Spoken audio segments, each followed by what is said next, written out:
Don't Be Afraid of the Dark est un film d'horreur américano-mexicain réalisé par Troy Nixey. Il est sorti en 2011 et c'est son unique film connu à ce jour.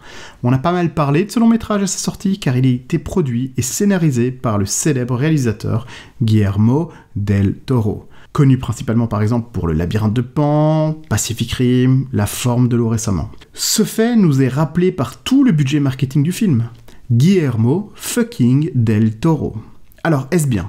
Est-ce que d'avoir Guillermo dans son équipe suffit pour produire un bon film? La réponse est vite trouvée, non. Pourtant, il y a bien des points positifs.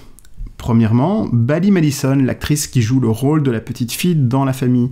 Son interprétation est juste, même si elle prend des décisions qui peuvent frustrer les téléspectateurs. Évidemment, c'est plus la faute du scénariste que celle de l'actrice.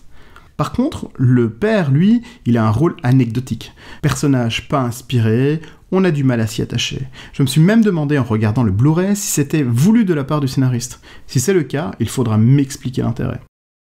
Heureusement, un autre point positif, ce sont les effets 3D qui sont corrects. Surtout ceux utilisés pour le concept assez original, faut le dire, des monstres présents dans ce film.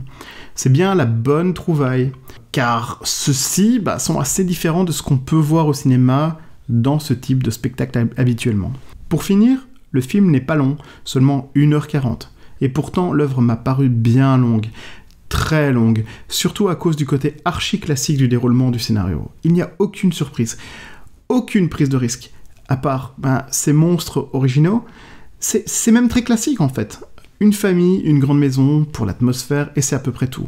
Pour moi, le plus gros défaut de Don't Be Afraid of the Dark, c'est que ce dernier ne fait pas peur. Et c'est dommage, car nous regardons ce type de film pour se faire peur. On y trouve aussi un moment what the fuck lors de la scène finale, qui tente de jouer sur le côté émotionnel, mais c'est tellement mal fait, on a tellement rien à foutre des personnages que cette scène est un bide total. Alors désolé Troy, désolé Guillermo del Toro, moi j'accorde à Don't Be Afraid of the Dark la pauvre note de C-.